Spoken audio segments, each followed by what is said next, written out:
Om. Come to the awareness of your being. No conditions, forms. No past, no future. You, the pure being, sitting now in that presence where body remains head, neck, and trunk straight. Breath flows. A gentle breath, deepening, smooth out that flow. Our mind and breath now flow as a single stream of awareness.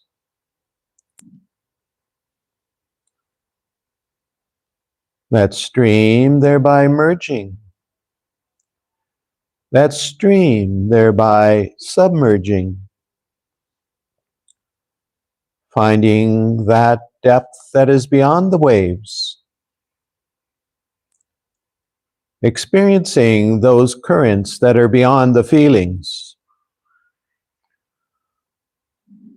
For at the riverbed,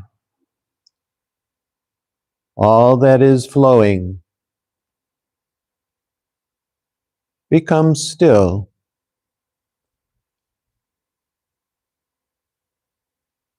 Enter that stillness.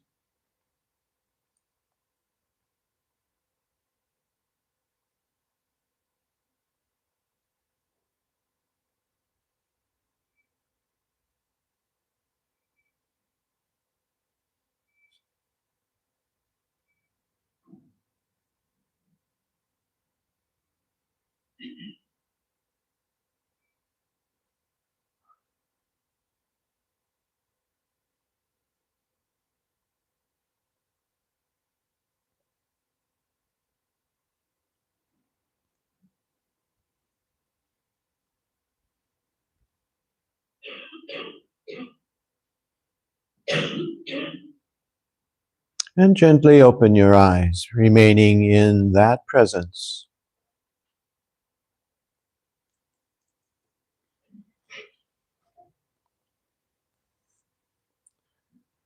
We talk about presence, but what is presence other than this solitude? A stillness within the movement. A solitude that has brought the dualities and multiplicities into some essence of a wholeness that is the reflective joy of your true nature. In the Anandamaya Kosha, that sheath of your personality that is really so near and dear, the sheath of your being by way of a personality that carries a joy, that carries a sense of that joy that is not conditioned by the waves. So I'm so happy to no longer surfing. The waves are there, no doubt, but you're starting to dive and you're going deeper and you're finding such immense, well, really, you're finding nothing. That's the best way, but you're finding your answers because you've come here with a question. And most of you, many questions, because life is life. Every day, the questions of what to do, how to do, when to do, who to do with. You are now diving into a depth of, yes, that is life, but there's something to me that has this solitude, this beautiful sweetness of life that is beyond these waves, for it has a depth, and it's beyond even these currents that you feel of a sense of depth by way of feelings. Because the feelings shape the thoughts, and the thoughts shape the actions. So you're going back from the actions and the reactions, no doubt, to the thoughts that have preceded, to the feelings that have nurtured those thoughts by way of now a deeper aspect of the feelings in your habit patterns, your samskaras, that which you've already put in yourself as an experience. To be treasured, no doubt. The pleasures of life are many, but also are the pains. So we're taking them both as a reality. Yet in solitude, those realities merge.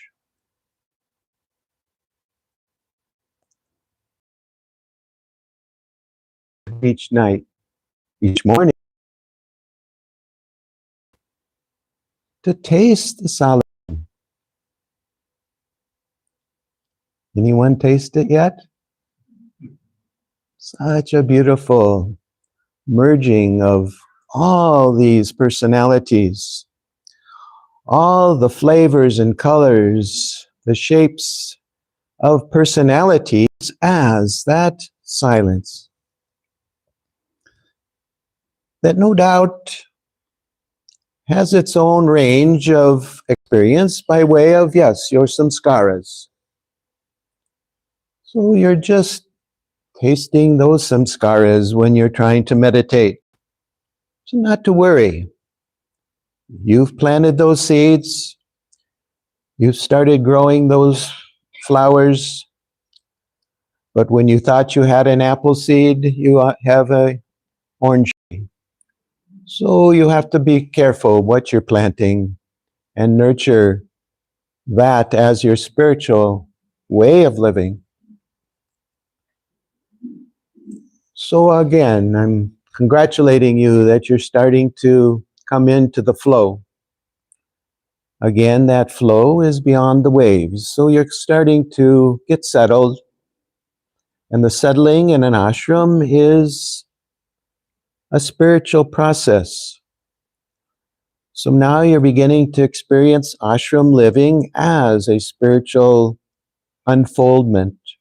And in that way, a transformation. Now, in the first day, I had the theme of what is Sangha, what is AHYMSIN, and just a few thoughts to once again share with you, because you've come from over 30 countries. You've come because you've heard the call of the soul of the mission by way of AHYMSIN.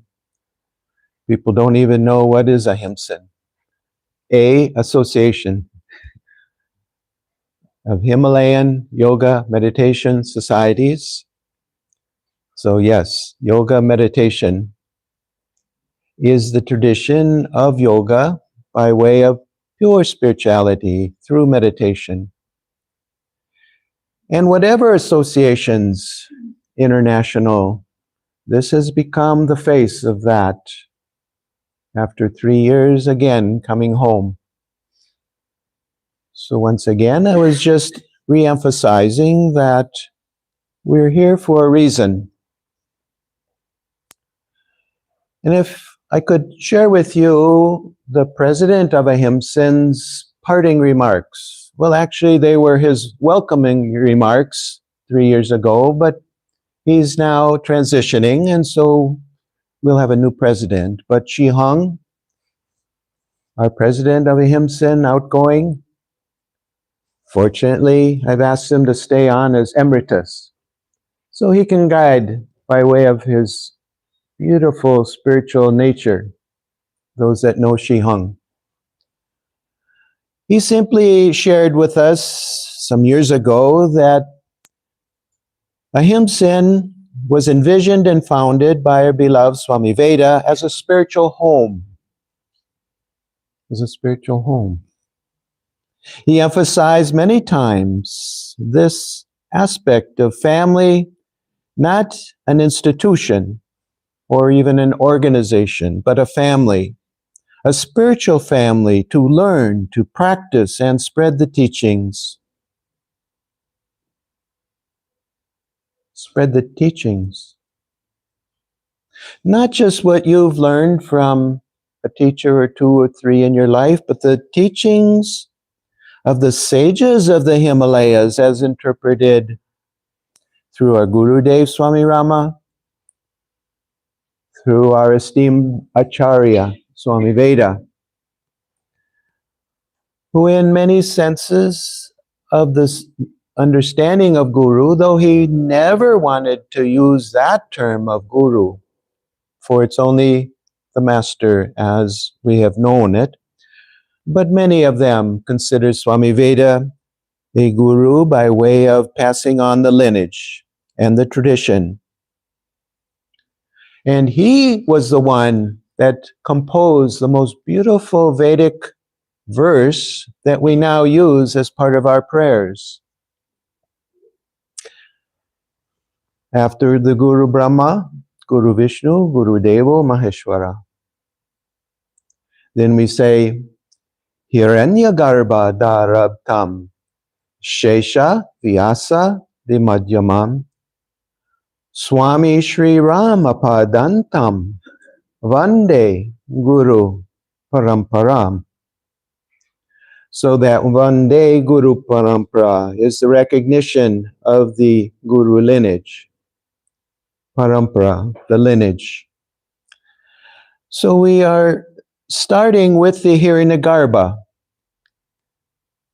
We say the golden womb of the very life manifestation as a spiritual unfoldment. Consciousness as it unfolds from that womb like infinite presence. Through Shesha. Shesha is known as Vyasa. Shesha is known as Patanjali. Patanjali, as you know, having codified the Yoga Sutras. Not so much written in the sense of he got all his Yoga Sutra books together and decided we need to get a good translation of that.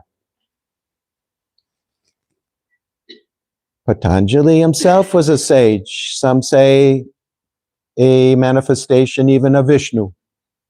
So in that sense, the revelation that he wanted to share by way of what will be a path for humanity.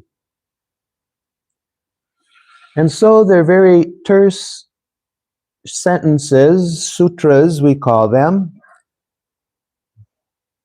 They're like a golden womb in and of themselves to explain about all aspects of life. All of that can be seen in the Yoga Sutras, again through Vyasa. And we say Madhyama, meaning ongoing. those that have come in the middle for the last 2,000 years. And in that way, coming to our lineage of Swami Rama, has trained in the Himalayan caves, and to Swami Veda, who was searching for that guru for 40 years before Swami Rama appeared. You can imagine Swami Veda, born in Dehradun, just an hour away, raised in a Sanskrit family, speaking Sanskrit as the family language, imbued with the understanding that there's sages and actual sages coming through the town. And one time giving a darshan to a little boy named Ushabud, to which he had a samskara planted, a seed that said, I'd like to be a person of that nature, a shining face, a loving heart, but no words, no teachings by words, because that saint, that sage, you might say, was the word. He was in Mona. So he just was passing through the town, and Ushabud's parents invited him for a meal. So Ushabud, in those early preteen, watched closely such a sage, how he sat, how he moved, how he ate. It was a beautiful drama that unfolded, that planted those seeds for which he said, I must find my guru. And he traveled throughout India. His mission work took him through Africa initially, on into Europe, from Europe over to America. By then he had lost something because he thought, not this lifetime. 40 years he's waiting, and now he's a professor of Sanskrit and other Eastern studies, to which he had to deal with college kids. Enough of spirituality. They just need to know how to channel their hormones. So he said to them, there's yoga that's called 4-H. Now we know in Minnesota 4-H has a certain meaning. It has to do with the farming community of the Midwest. But he said 4-H are head, hands, heart, and hormones. This is how he taught those college kids yoga. What to do with the head, how to calm down, relax, go inside. Ways of relaxing, ways of concentrating, ways of thinking. Head, hands. Hands for college kids are all over the place. Heart. First you have to deal with the hormones before you get to the real heart. So we help them with their emotional stability. And then he said, now, in a deep state of meditation, you'll begin to understand heart.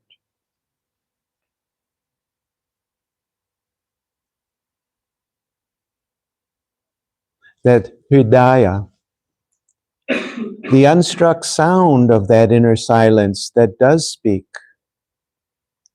So Shihang goes on to say that explains our lineage in a very succinct and beautiful way, that the teachings of the Himalayas have now been passed on, especially in Swami Rama's book, Living with the Himalayan Masters, in which he said, freedom from fears. Freedom from fears is the perennial message of the sages.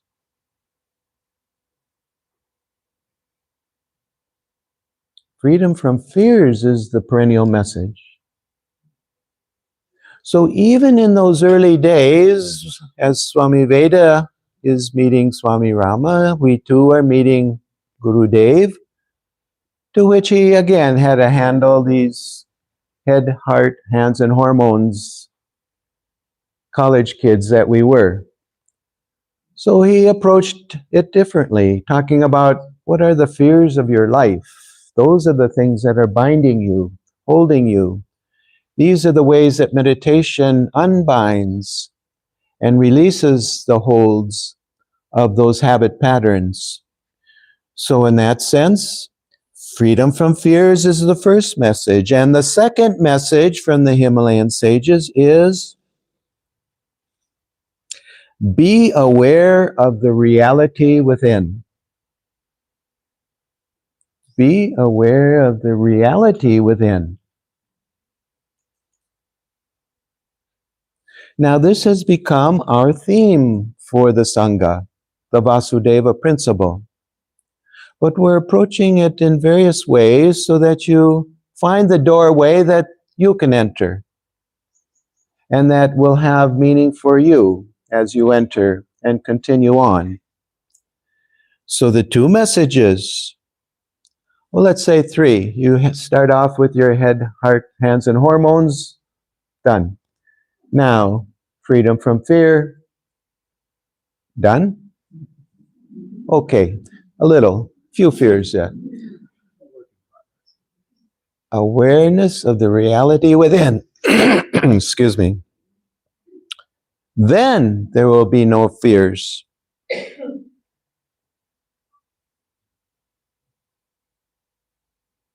This is the point and a powerful summary of the teachings as Shihang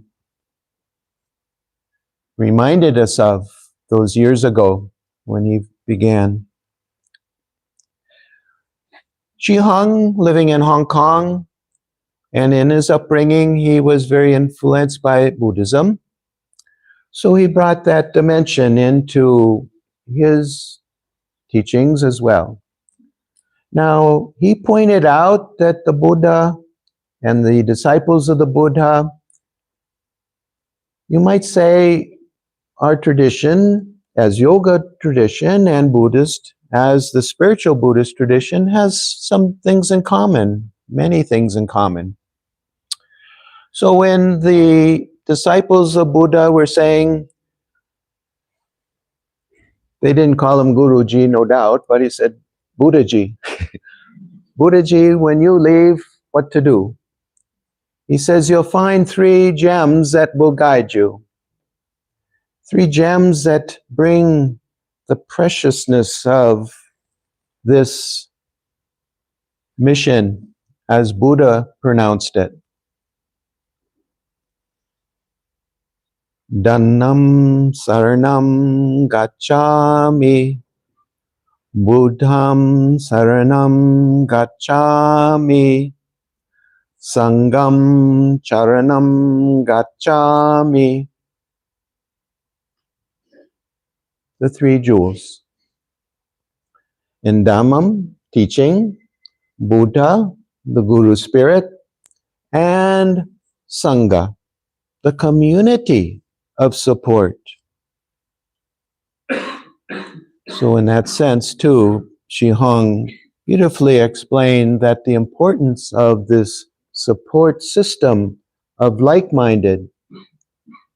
We also use the word Kalyana Mitra, the noble friend, as being that special relationship that we share together.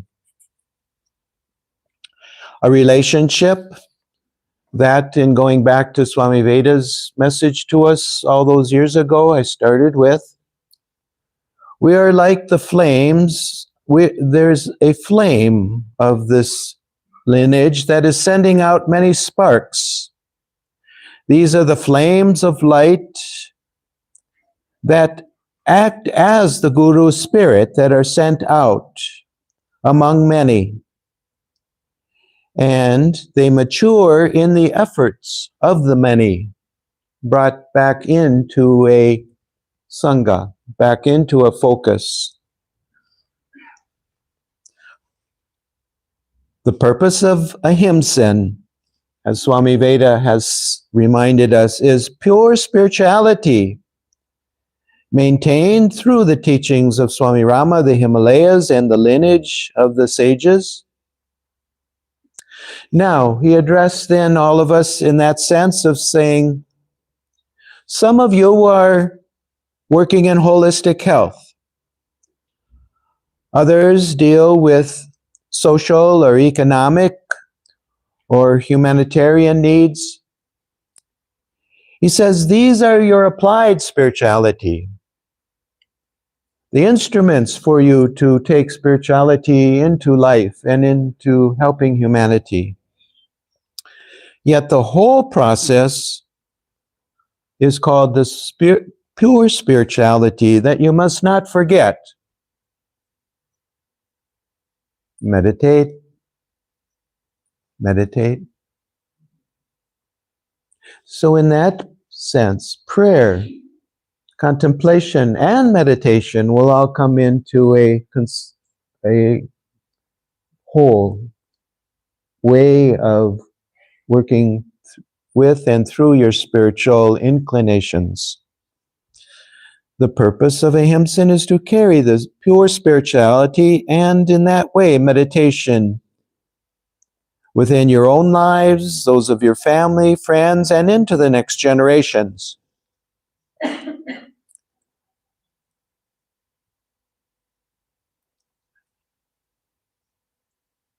What the Guru will do after, it is not our worry, but it is for us to keep enkindled as that spark, to carry forward that spiritual nature of the purposeful living. And that is why the aims and objectives of AHYMSIN are teaching meditation. And though we have a whole range of topics, as you know, in teacher training, many of you have gone through our programs. All 10 subject areas are to bring this concise understanding of that unity, to present a structure for your life, and thus for a life that is lived purposefully. So the two things simply: to work for spiritual liberation for as many beings as we are capable of helping. Remember the Bodhisattva vow? Whenever he recited that, he was somewhere else. I think he was connecting with the Maitreya Buddha, actually, because that's how he lived his life. That's how he yearned to inspire us.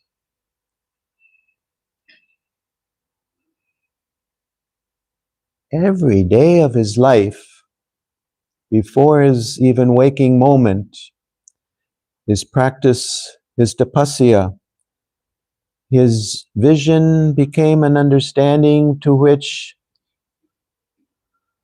it was pushing him. We would say, Swamiji, slow down. Swamiji, rest. Swamiji, just have a meal and then we'll deal with that later. He said, I cannot. When the Guru gives the message, I must listen. When the Guru gives the momentum, I must go with that flow. So he was ruthless in his expectations on us also. But at the same time, it was such a blessing. Because in that way, I can say my conquest, if there is any, is over head, heart, hormones, and hands that would be somewhere else these days if it wasn't for that blessing in my life. I'm sure many of you relate in some way to the blessing you have received as well.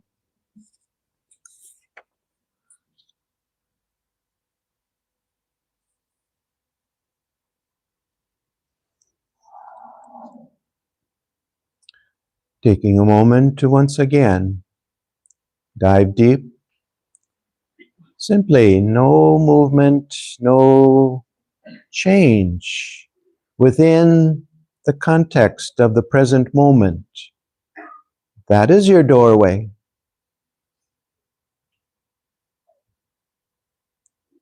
That which takes you through that doorway is the breath awareness. And at the threshold of that doorway, you realize the tensions now in your shoulders and in your lower back or in your legs by way of body conditions.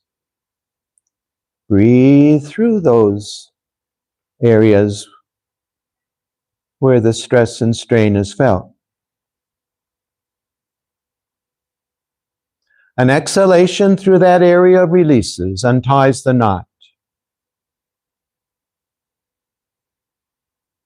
An inhalation through that area rejuvenates and revitalizes.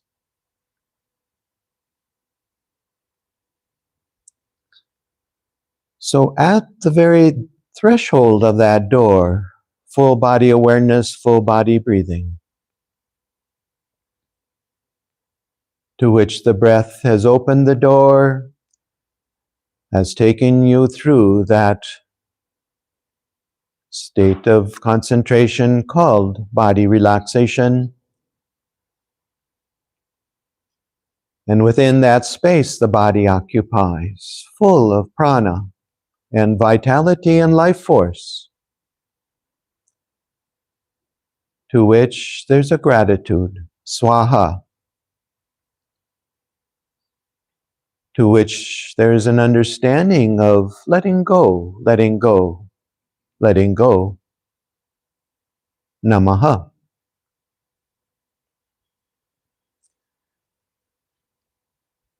Now you're ready to receive the word. The mantra as a word, the thought that comes from that flow that in the depths as pure illumination carries the message of your soul, carries the Atman as Atma, Tattvava Lokanam. I am that Atman.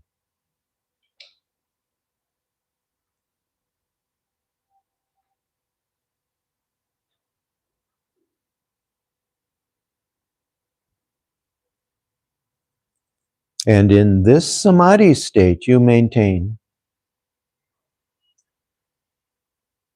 Now open your eyes.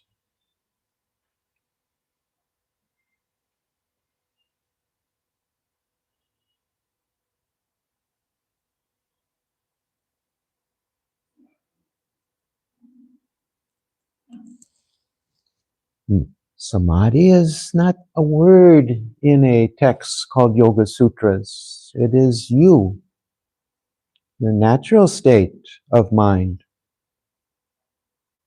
Your most natural state that is ever present of your mind as the Samadhi state, the harmonized, unified state of consciousness. So let go of your efforts and be.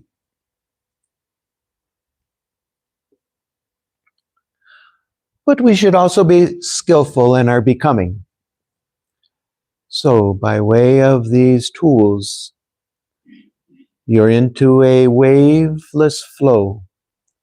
And in that flow, the stability of that solitude of oneness that is always present and reflecting the nature of that ananda, that beauty, joy, and love.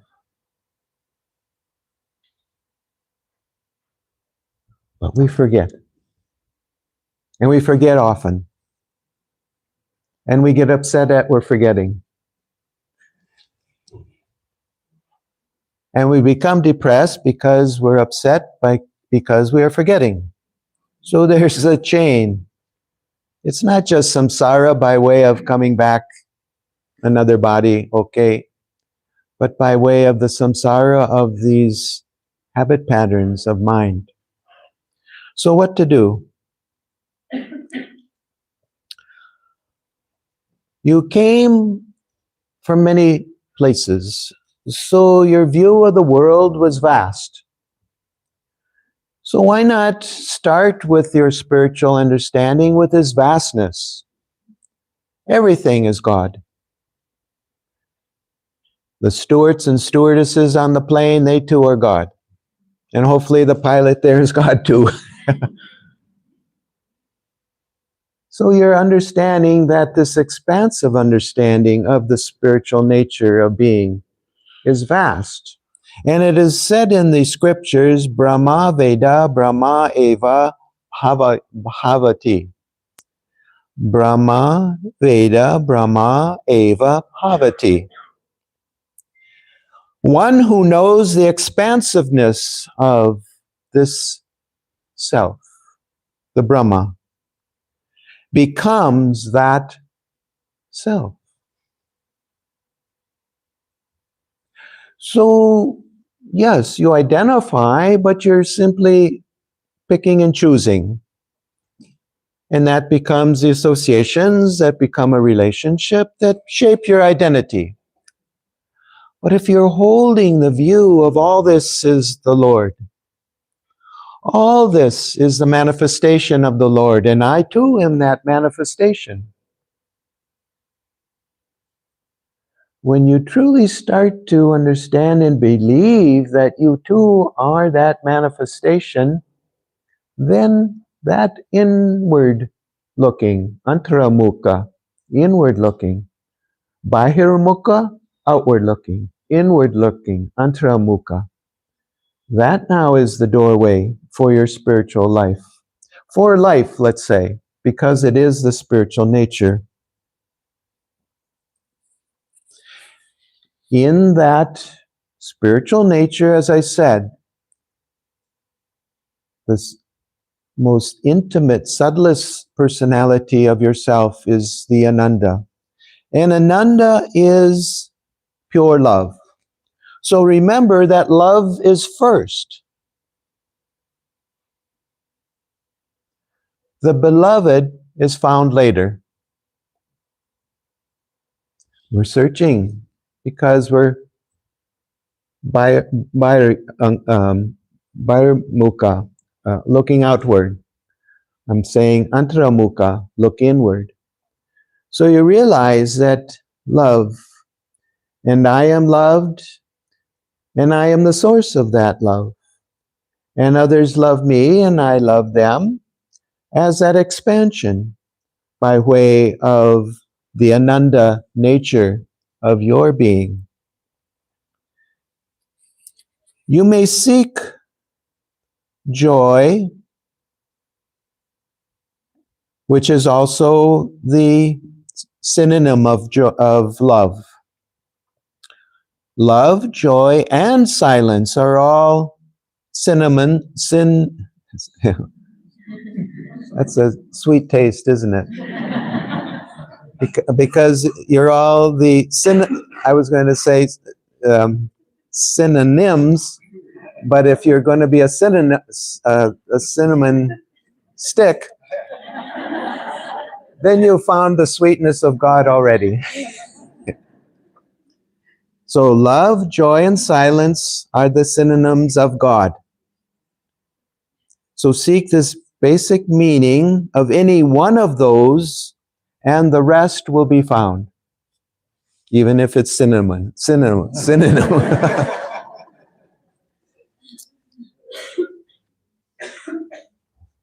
But you've heard of that example he's given.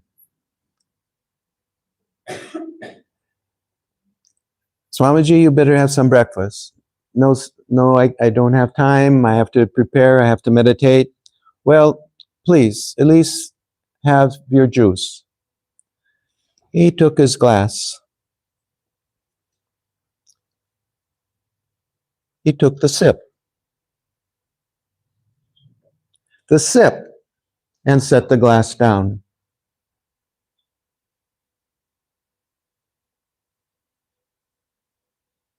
And meditation had begun through the taste. So the taste is very important. Anyway, the second point is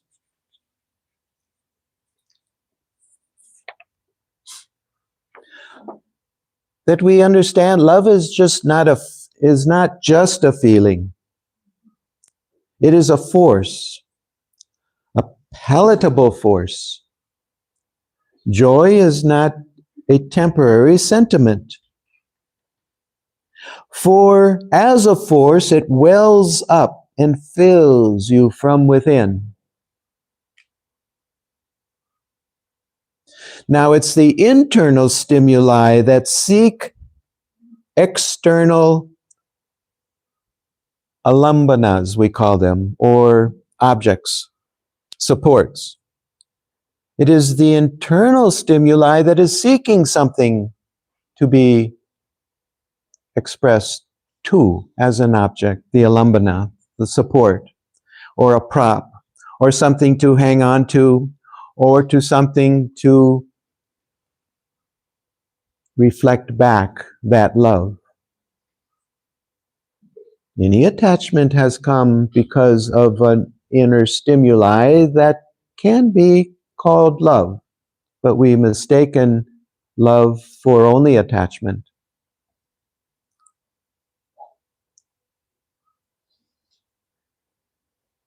When we realize that joys are temporary, that they are subject to change, that we seek a different way to find that which is unchangeable, that which is a continuum. Yes, we want love, we want joy, we want that solitude of a silence that is unconditioned, but we are searching outwardly. We must search inwardly through silence, introspection, and prayer, contemplation, and meditation. These are powerful tools for spiritual life. And in that way, you'll discover that intensifying the prana force within yourself will be that which then continues to lead you inwardly to that source of love and joy. So again, that's full circle. The inner stimuli has reached outward. However, it is also reflected by which you take that reflection inward as an intensifying of that stimuli called the prana force. For that then leads you back to the source, whereby that stimuli is simply the yearning that has come from that pure source of love and joy and happiness.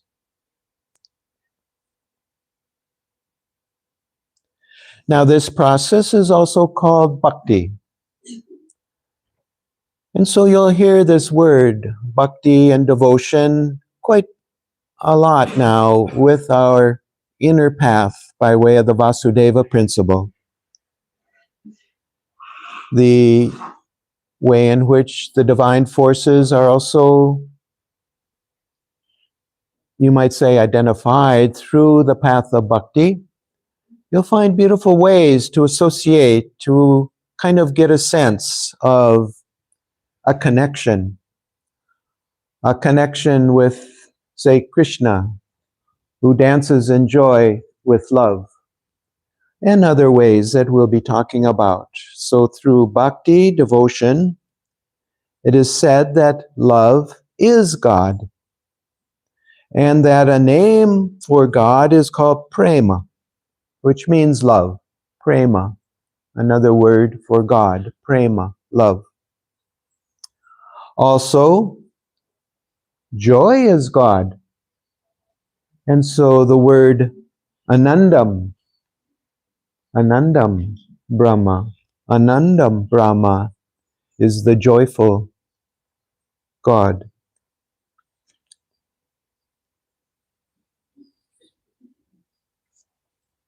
So this leading into the Vasudeva principle,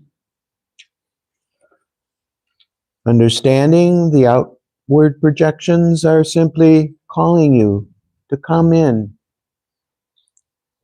And you found how easy that is in this moment. That moment is the doorway. That urge opens the door into the breath flow. That breath flow is the release, the unattached state of letting go. The letting go opens the horizons of that beautiful mind, joyful mind, and loving heart. In that moment, this moment.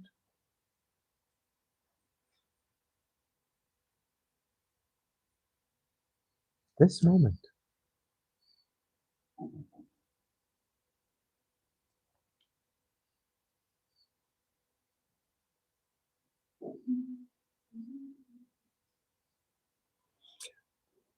So these twin principles are the actual first verse of the Isha Upanishad. Isha Vashyam Idam Sarvam. Isha Vasyam Idam Sarvam. Isha Vasyam Idam Sarvam. And the European group, our center in Netherlands, are studying Isha Upanishad once again. That was the Upanishad that Gurudev introduced Wolfgang to when he was starting his work in Europe, establishing, finding a worthy disciple, working with him. A master potter has a lot to do to make a beautiful pot. So these gurus come in as the potters and start to squeeze and form. So he took numerous people in that sense of training them in Europe, using the Isha Upanishad to learn the Sanskrit, to understand the meaning, to recite the Sanskrit verses. Beautiful teaching. And it says in the first step, the practice is remembering at all times the Lord of life. That the Lord of life is sarvam, everywhere. So this is what I said that you came with some inclination of, because you're outward looking, bahir anga, outward looking.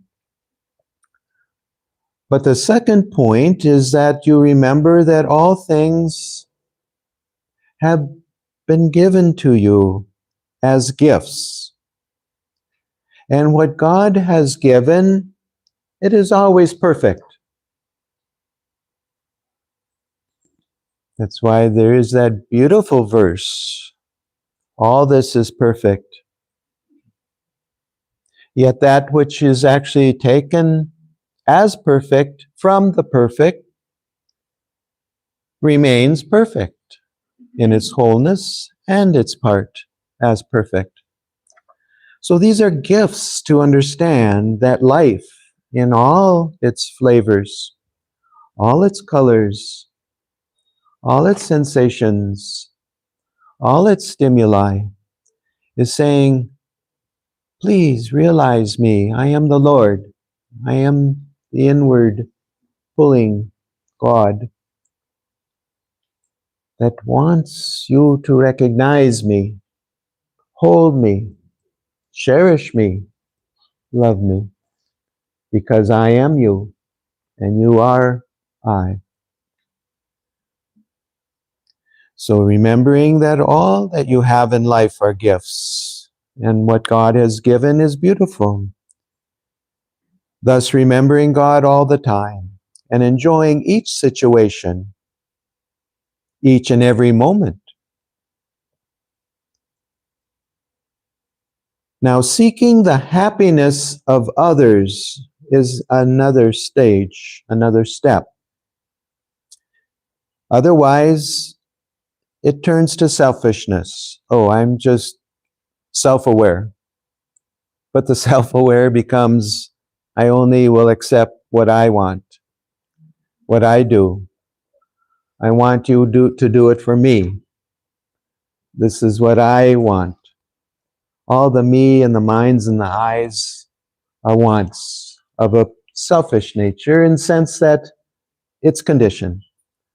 So we are looking at this aspect of now a transformation through sharing, through giving, through understanding that that person being God and the self, God, that we are simply sharing God's gifts to bring happiness. If we can share happiness with others, we can transform the modern world and take civilization to its next level. This is Swami Rama's words to us. If we can seek happiness of others and transform, we can transform the modern world and take civilization to the next level.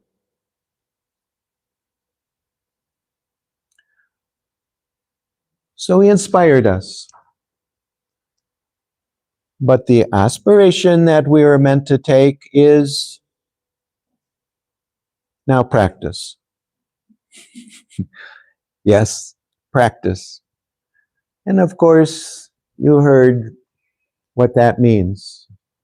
Practice means practice, practice, practice. The third point is practice. Practice some self-discipline. If you prepare yourself to know the higher knowledge, if you prepare yourself to receive the gift of higher knowledge, then you are deserving. Then you are deserving, not that you will get it. You'll be open-handed, open-hearted, open-minded to receive. But when becomes the next question. I want it now. Well, why didn't you do that yesterday when I was really needing that?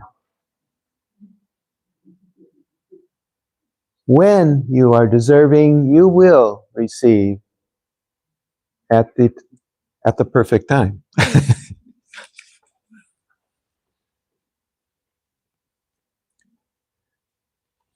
What does deserving mean?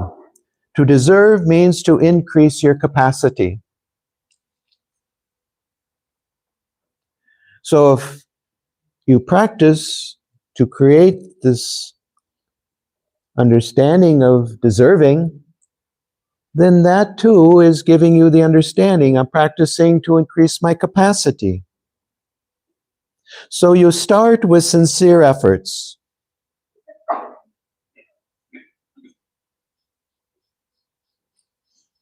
You start to practice.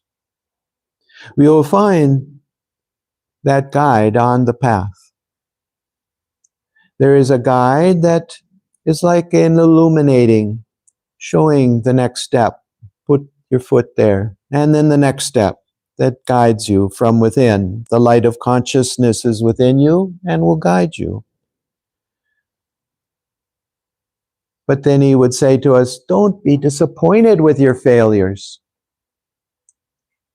That is where we get depressed. He would say it's like a ball that gets depressed and has no bounce left to it. If it's a rubber ball, he used that analogy. You're a rubber ball, you bounce again. Some of these analogies I would think, how does he know about this? He's just come out of the caves. How does he know about the rubber balls bouncing and such practical things that our culture just needed to hear in a very clear way? I mean, he didn't go into the Tantra philosophy in the beginning trying to impress us. He said, you have to learn to live. And then, in that sense, develop these capacities of understanding, and this humility to be deserving. A humility to be deserving. So you'll find the light as you begin. Don't be disappointed in your failures.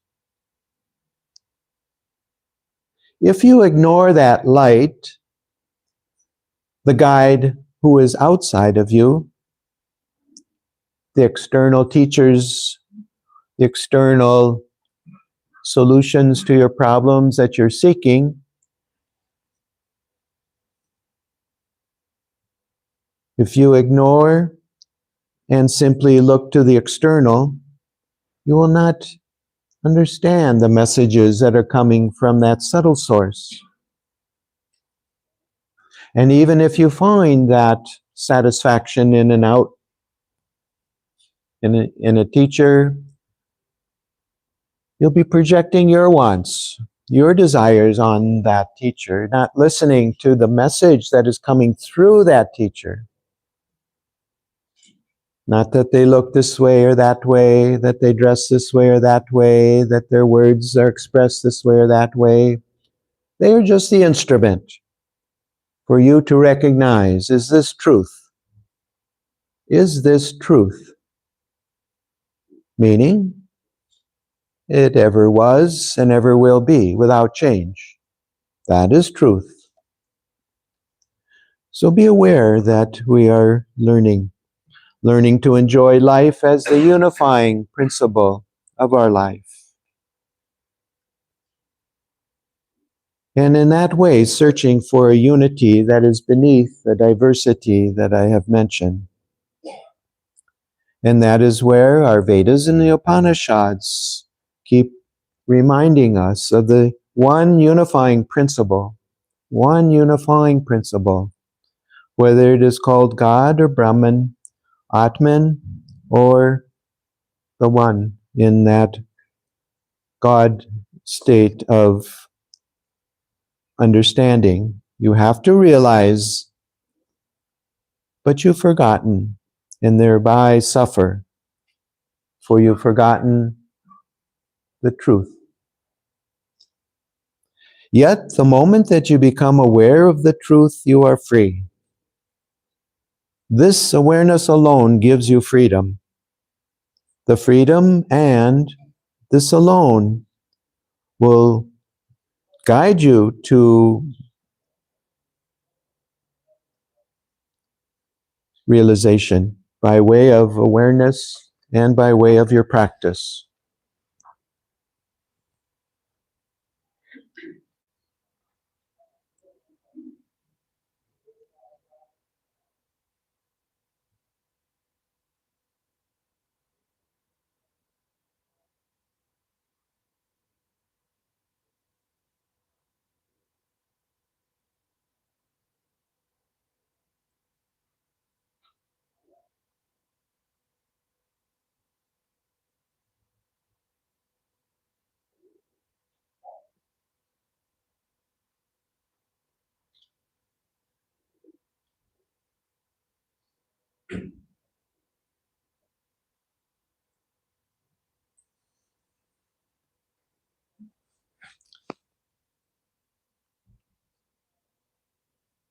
Was that an effort?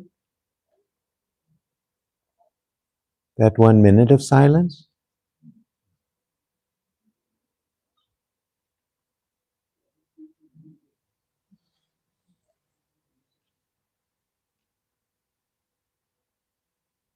Was that a practice? At 10 o'clock, I have to practice. Practice just isn't method. Practice is that taste.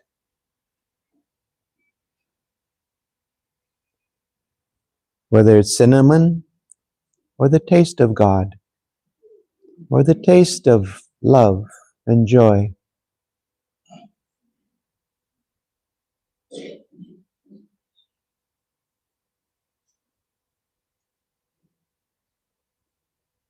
You are that love. You are that source of joy.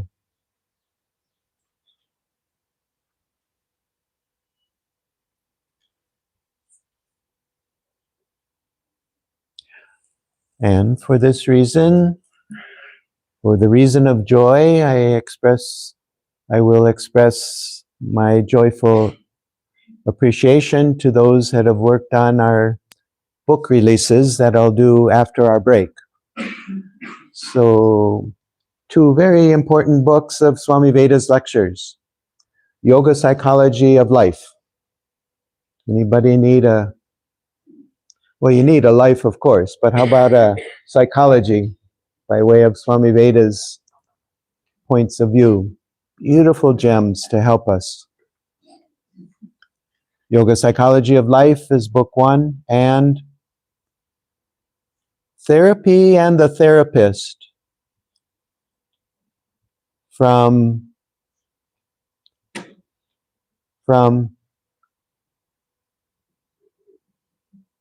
Rabindra. The book title is Therapy and the Therapist,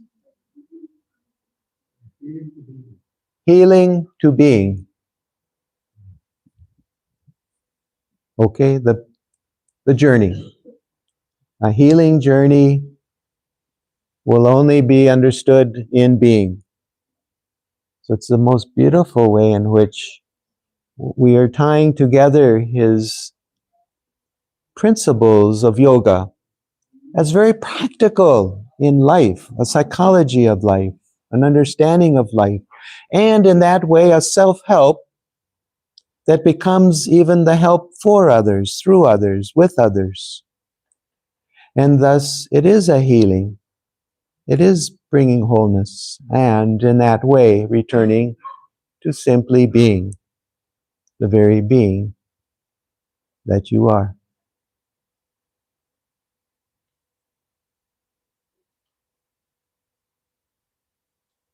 But your legs need a little stretch and your brain cells need a little decompression. So please take 10 minutes and we'll have a little session, short session to just release the books and a few words from some of our supporting staff.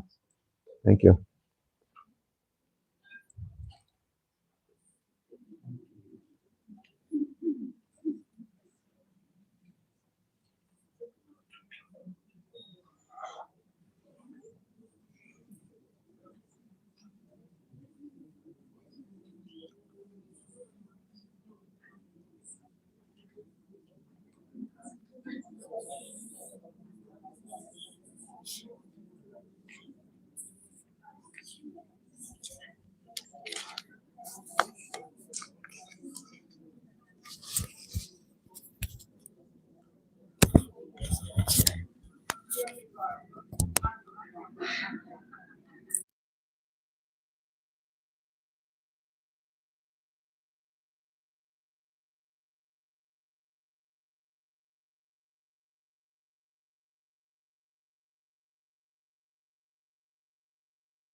Hari Om. Hari Om.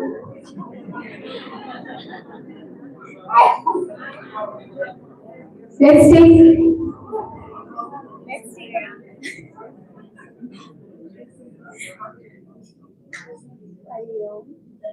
sing. Okay, I'll do it without the mic. Let's take a minute to settle down. We'll have the book release now.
Today, on this very special occasion of the Sangha gathering, we're also going to be releasing 2 new publications of Swami Veda. We have a large number of, as Swamiji had mentioned on the first day, we have a large number of volunteers working very hard to bring forward Swamiji's teachings in books format.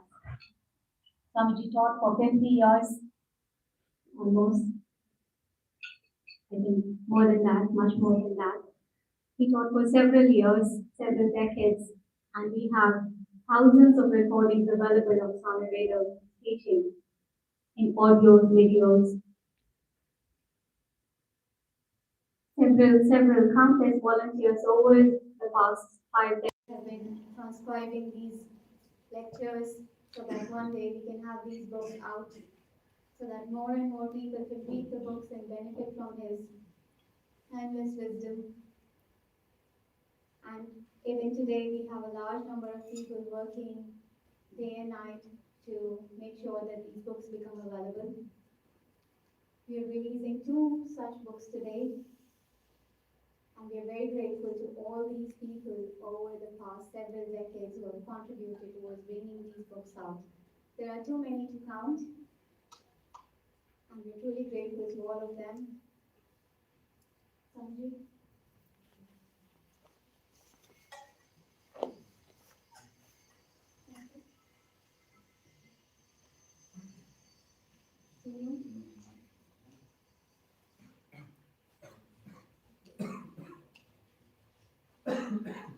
John?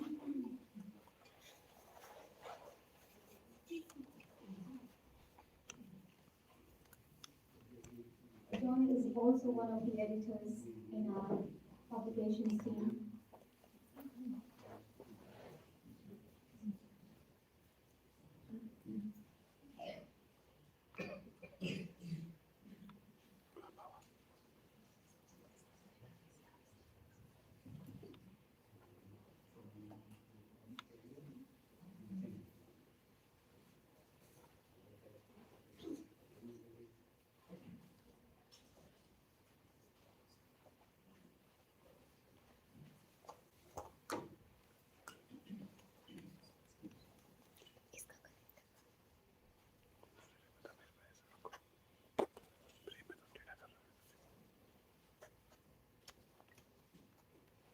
Let me ask a simple question.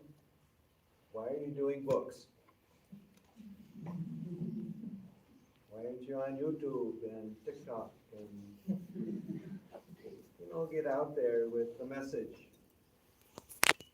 But I guess, personally, as soon as Swami Rama in the 1970s made a lecture, we typed it on typewriter, made little manuscripts, created our own publishing efforts, bought a publishing press, did everything from the typing to the distributing of the books that we created. So it's in our blood as a way, but it's also acknowledging that a book will give you word to look at, to absorb, to think about, and to come back to. And that's very important in how one reads and understands and assimilates and integrates in their life. No doubt, too, some of you have experienced some of the earliest books of the 70s and 80s, whether they were Swami Rama's or Swami Veda's. You pick it up 10 years later, 20 years later, and you still find that, oh, that's interesting. Even after 20 years, an example of this was somebody coming to Swami Veda and say, Swami Rama said something new. I've never heard him say that.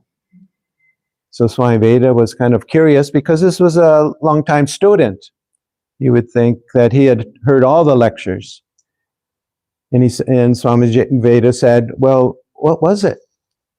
And he, all excited, he said, Swami Rama said, all of the body is in the mind.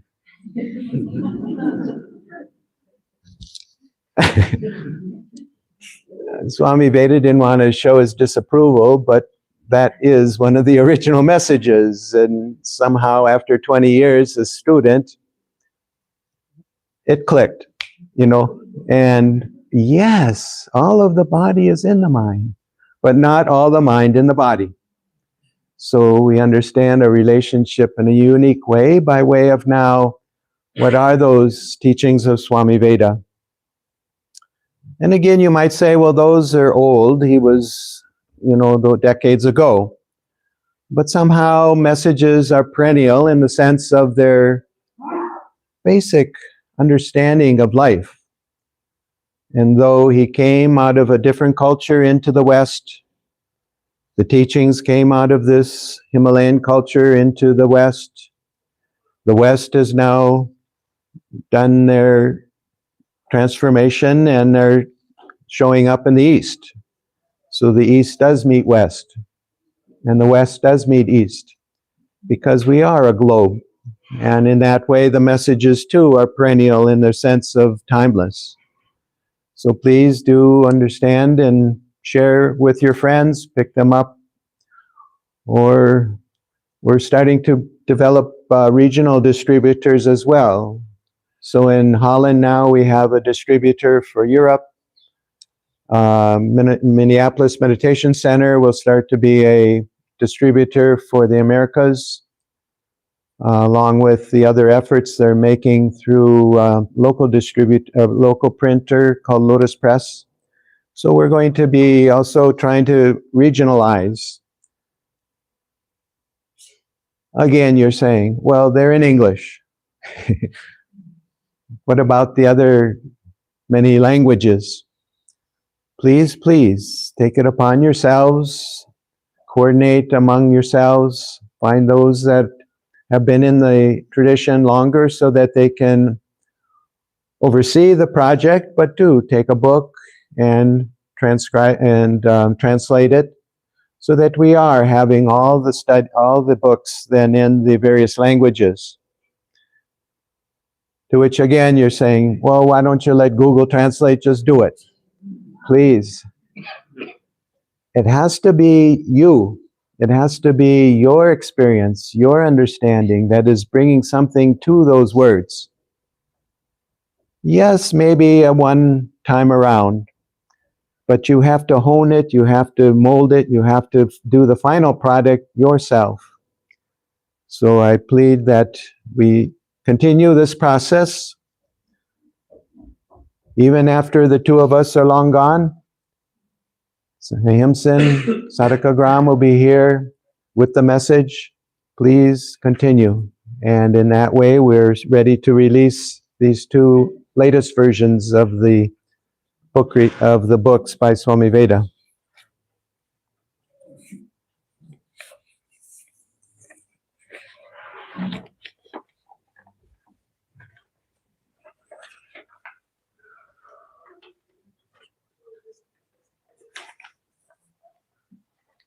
You take that.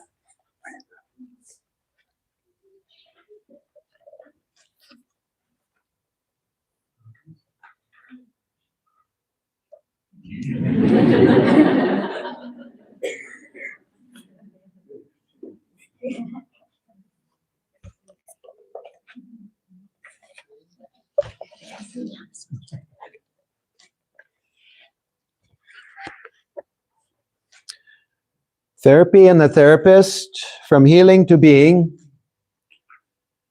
and yoga psychology of life. Both of these you'll find very interesting, and I'd like for any comments from any of you on the books or on the topics. Okay.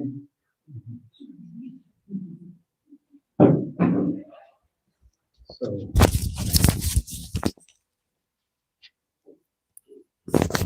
reloaded. Can you hear me? This too? Okay. So, hopefully you hear me. What can I say about a book that I don't know yet?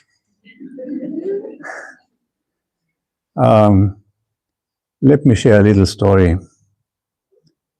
Now, 49 years ago, when I started with a yoga class in a yoga center in Munich, thanks God, a very meditative center, not just a hatha practicing club.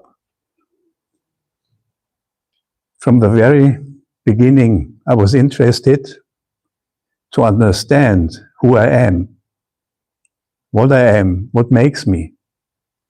At that time, I was still member of the German Communist Party, starting to take up studying yoga psychology.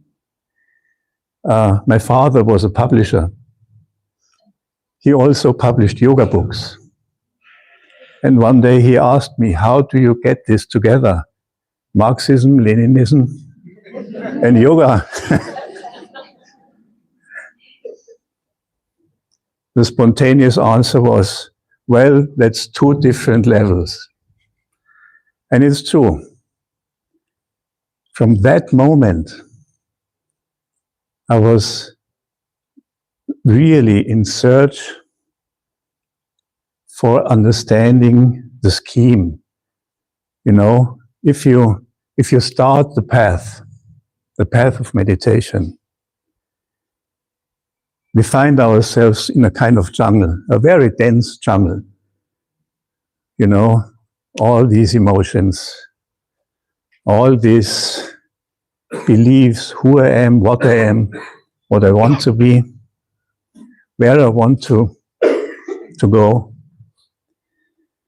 And then starting with meditation, we need some kind of orientation.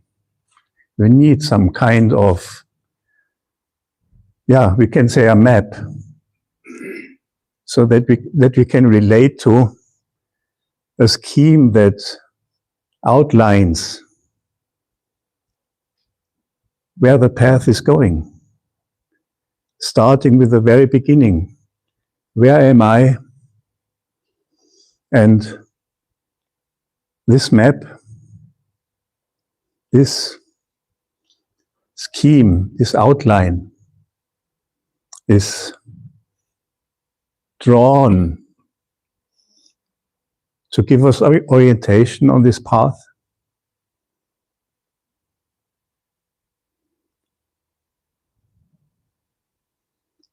Is drawn to show where the path is really going, what we need to do right there on the spot where we are.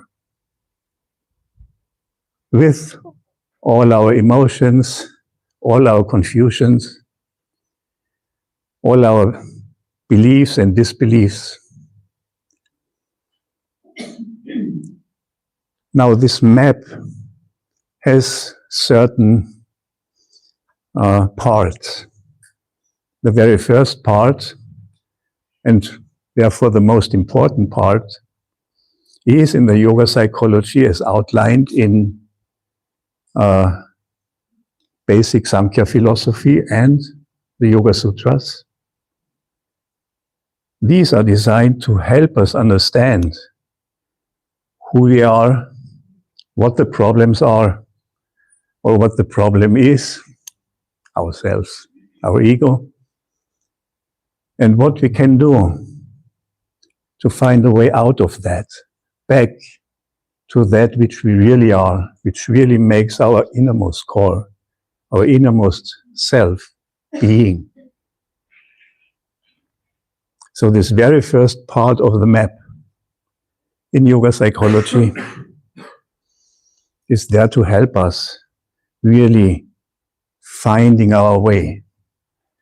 And now after 49 years of study and practice, I tell you, even with this basic outline, I have not yet come to an end of understanding. There are still deeper layers, deeper understanding, a more integrative understanding of all these things. And we all remember the unique way Swami Veda used to present these things to us, to convey the understanding to us from the deepest of his heart. And so, I already heard one commentary to this book on yoga psychology, and it was, you have to get this. It's so important. It's so deep. So, I'm looking forward to finally get to read it. Thank you. No. This one? Yeah, go ahead, Rabindra.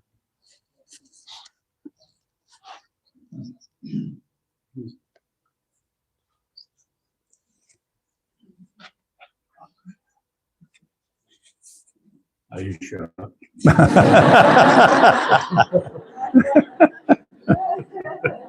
This one? When you have not much. When you have not much of a clue as to what is going on, it's best to say yes and to smile. Yes. I have no idea what has been said. Sorry about that. But I'm sure they must have been good, very good. But all of what has been said has fallen on deaf ears. But I was just looking at the title, Therapy and the Therapist, from healing to being. I was having a bit of a conversation the other day, in which what came to my mind was that statement, that prayer, this is perfect, that is perfect. You all know it. That perfection,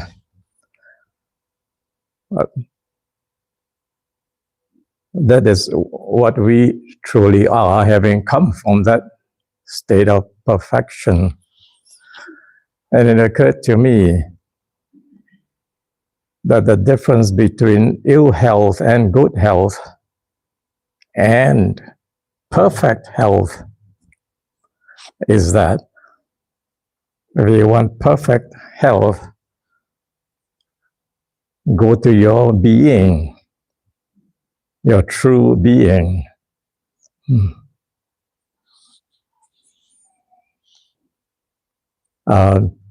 May I welcome them to the Sangha. Welcome to the Sangha gathering. I'm very happy to be here. I'm very happy to see you all here. Actually, I'm just happy.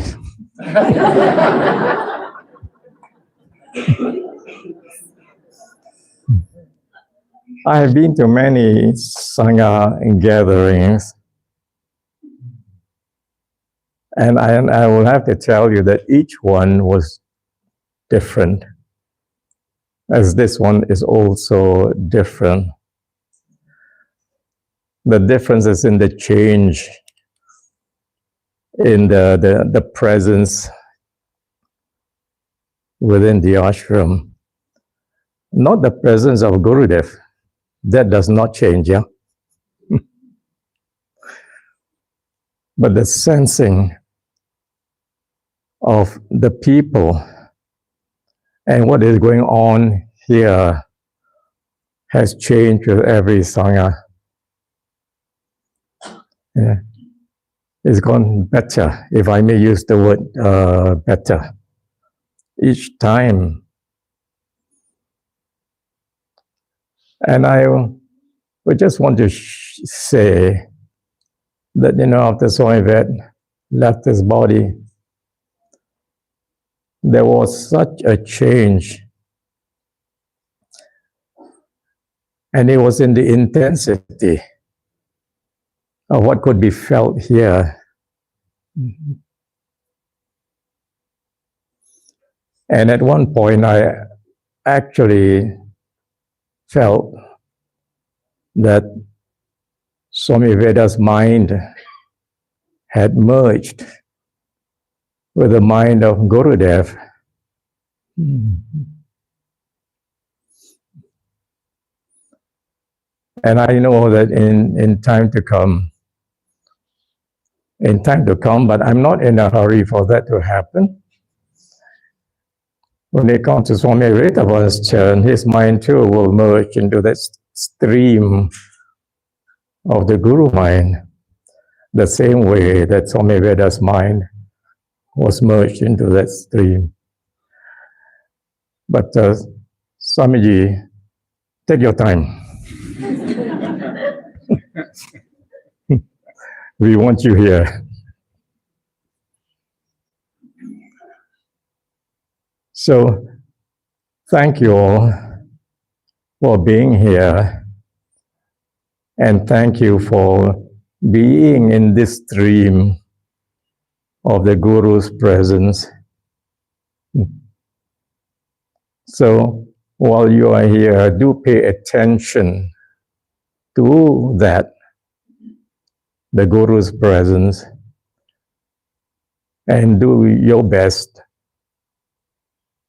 to absorb it. Continue that absorption. It never ends.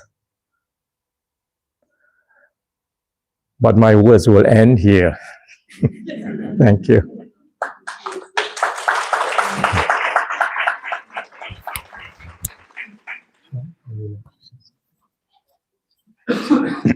You want to say something? She has to say something.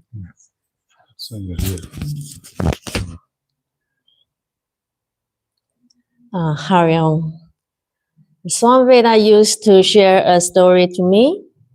He said, actually, he visited Taiwan more than 50 years ago, like 1970s.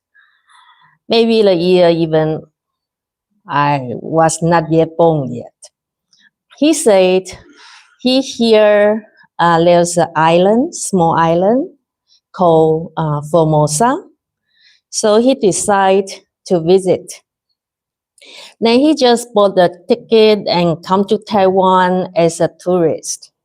And he visited a very famous temple, Guan Yin Temple. And he entered the temple and find out a lot of people meditate there. However, their posture is not correct. Head like this, shoulder like this, leg, all the body collapsed. And he said, oh, I want to share how to meditate, but I cannot speak Chinese. How can I do? Guess what he do? He just sit in the middle of the temple, close his eyes, then meditate. And after 1 hour, when he opened his eyes, he said 90% of people, they align their body and meditate with him. So through this book, we can not only meditate with him, but he share with us his wisdom, his experience, his love to us. So we invite everyone to to meditate with Swami Veda. Is that okay? Through these books. Thank you.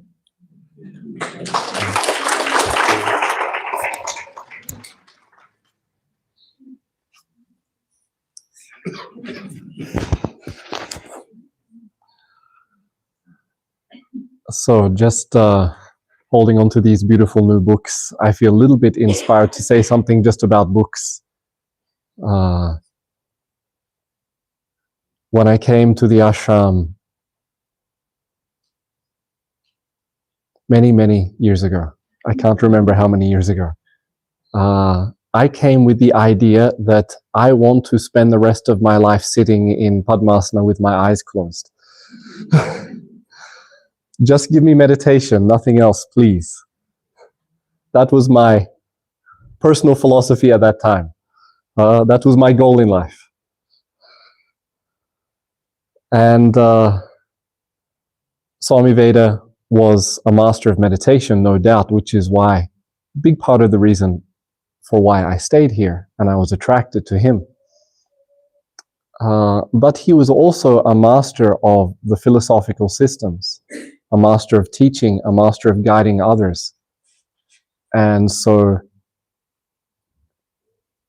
I'm sorry to say I gave him some hard work on my personality, my dense personality. I came with the idea that this is just a book, and philosophy and psychology, yoga psychology, that this is just theory and of no use. I'm sorry to say this was my feeling. After only a few years, he asked me to help him collect all of his works and publish them. And I thought, what are you talking about? Me? I'm the last person. But I had so much respect for him always. I never said any of these things which I'm sharing with you now. I just kept them to myself. I said to myself, I'm here for meditation. But in my deep mind, deep heart, I thought, please don't give me philosophy, theory, and books. So when he asked me to help him with the publishing effort, I said, okay, Swamiji, I will do. Whatever you ask me, I'll do. I didn't understand what this was at all. Not to say that I understand now, but something changed along the way. These masters, they have their way of cracking through the layers of ignorance. Plenty of cracking through still to happen. So one day, not when I was in the ashram, one day I was with my wife and we were visiting Assisi. And in Assisi, we went and sat inside one of the very ancient churches there. I did long meditation there, and I was enjoying the meditative energy. I thought, yes, this is good for me. And then my wife is a long-time student of art history, so then she encouraged me to go and wander around and look at the beautiful art history. At the time, she wasn't my wife, even. We had just met. And so we went around, and I found myself sitting in front of a certain very famous sculpture. I don't remember the name. She remembers the name, no doubt. I think it's called the Compassionate Moment. It's a sculpture of the Virgin Mary holding the dead body, recently crucified body of her son, and weeping.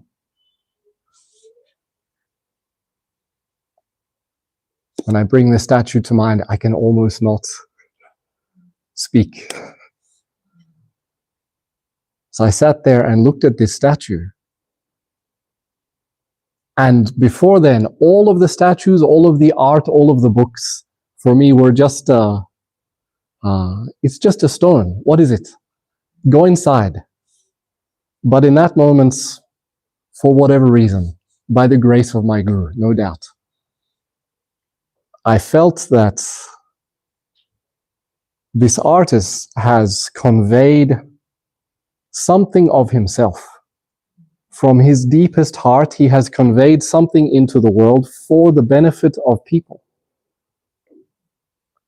And in that moment, I felt myself not witnessing a stone, but connected deeply with the person who has created this, who has manifested this. I felt that I'm in a deep communication with the artist. From that moment, my attitude towards books completely changed. I realized in ancient India, up until today, you have in the household, you have Ramayana in a book placed on an altar, and the family worships. I used to wonder, what is this? They're worshipping a book? And probably true, if in your mind you're worshipping a book, no doubt you're making an error. But the tradition is not worshipping a book. The tradition is that this book, this Ramayana, this Saundarya Lahari, this Yoga Sutra, this Upanishad, this is a thread which has been left out in the material world in the form of paper, maybe in the form of a stone, but it is a mind thread, a heart thread from the mind of that yogi, from the mind of that rishi, which is there and inviting us to the right person at the right time who's prepared themselves to take hold of that thread, even at the level of the book, where we are in this material world, to take hold of that thread and come into a communication with that yogi, with that rishi. From then on, I became very interested in books, very interested in arts, because I realized this is not a book. This is a mind thread of the rishi. So then I remembered what Swami Veda used to say about his master's books. He said, these are not books. He used to say this to me, but I didn't understand what he was saying. He said, John, these are not books. I thought, okay, Swamiji, I believe you, I respect, but I didn't know. So my feeling now, as a very simple editor, I'm serving this beautiful mission that's being moved forward by so many wonderful people, so many dedicated people. I'm one of the editors in that team. My attitude is now that we have the opportunity to come in touch with the mind field of that rishi, come in touch with what he left, and on our level, in some way, try to make it available to people so that it can come into your hands, into your home. And those people who are ready, they can start that process of connection and communication. That's my small story about books.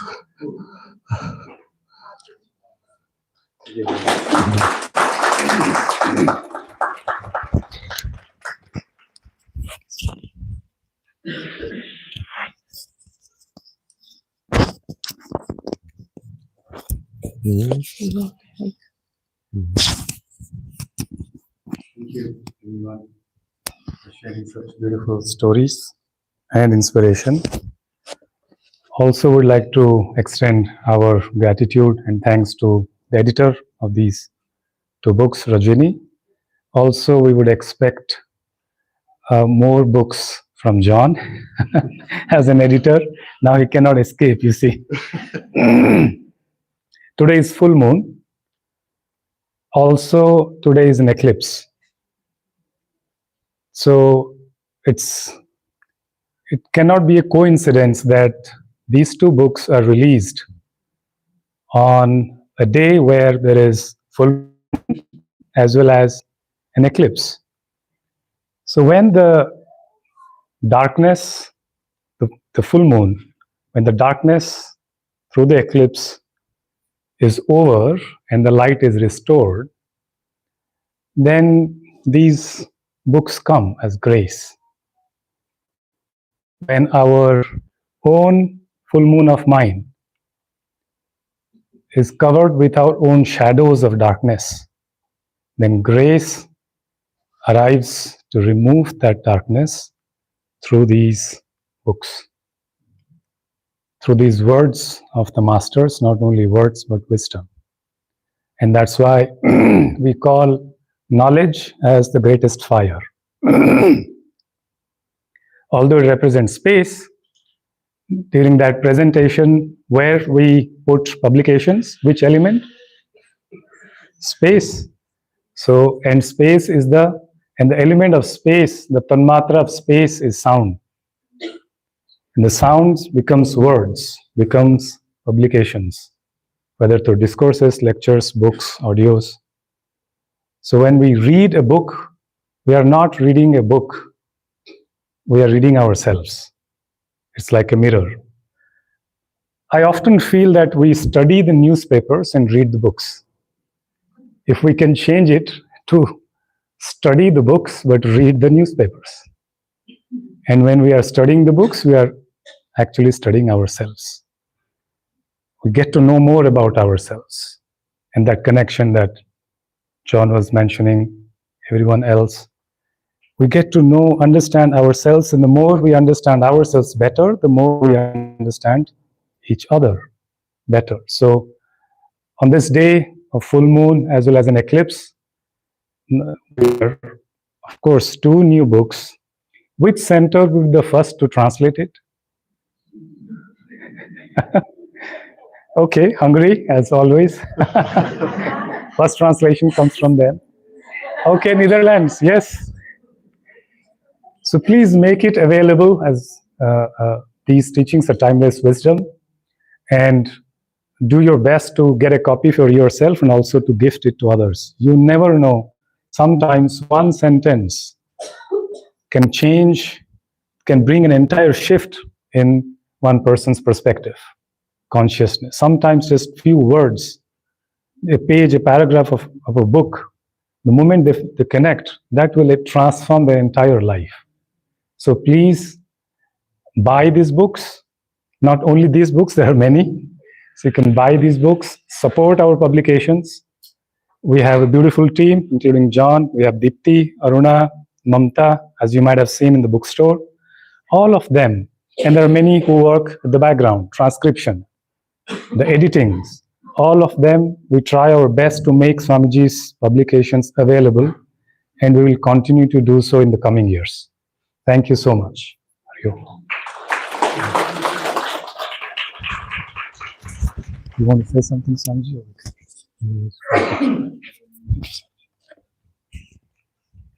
Thank you.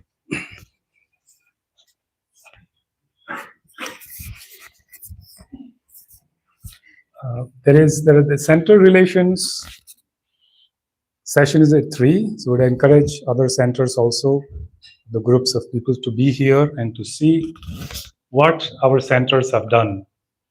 And we would also encourage all the centers, as we have shared during the presentation, to share your contributions towards spreading the mission, also to share with us what kind of support you would need from AHYMSIN as the global headquarters, from SRSG, the kind of support you would need for us to be there, for you to do something for the centers also, as well as what kind of programs you would like for your groups from your center, so that you can bring in people to SRSG, we can conduct those programs, as well as, of course, as you are doing always, you invite teachers to have programs that are tailored for your group and your culture. So please feel free to share openly with us what can we do for you, and also what kind of programs you would like us to offer at SRSG. And please participate in those conversations, so that when one center is presenting, all other centers are there to see, get inspiration, as well as to support each other center. That's the centers are like the beads, and the thread is the tradition. So we can do our japa through those beads. So please, thank you.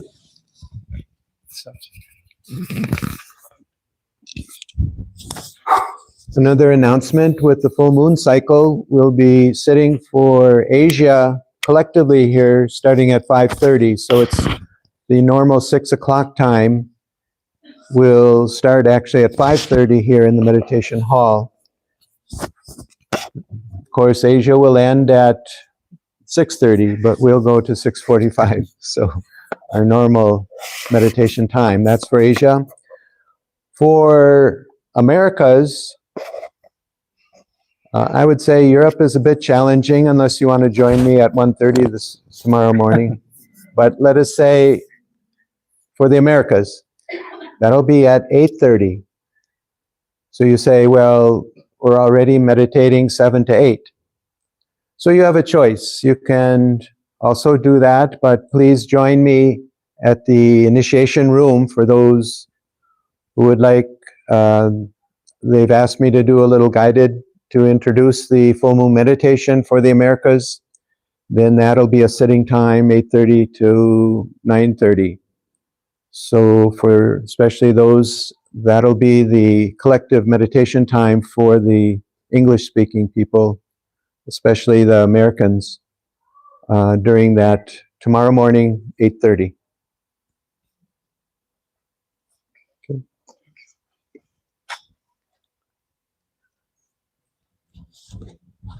As there are so many Europeans right now here in Russia, wouldn't it be a great idea at 1:30 tonight to sit with Swamiji in the initiation room? Wonderful. And then tomorrow you are holy. Thank you, Swamiji. Thank you, everyone. Okay, thank you.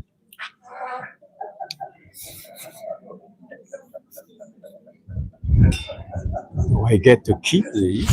Of course. वाले ने बोला Sunday को भी खुला है अब आप वैसे बोल दो संडे को भी खुला है लंच आवर में भी खुला है आज रोज किसी को कल कभी भी तो नहीं जाना खुलेगा, होली है, कल तो छुट्टी है, नहीं खुलेगा। तो फिर मत करिए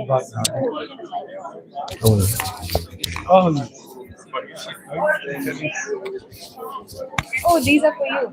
They are your copies. I was saying, I have so many books queuing, but new books you have to buy. Queuing in the shelf. No, I'll give it back. Oh, you want the paper use? Uh-huh. Get borrow? Yeah, bye. You want the ribbon also? Can I take two? No, you can all take one. From book shop. No, I want to buy. Yeah, they'll You borrow. want the ribbons also? उसको किताब दे देना है, borrow. Thank you so much. I'm gonna reuse that for you guys. Go to publication office. Yes, they have a book.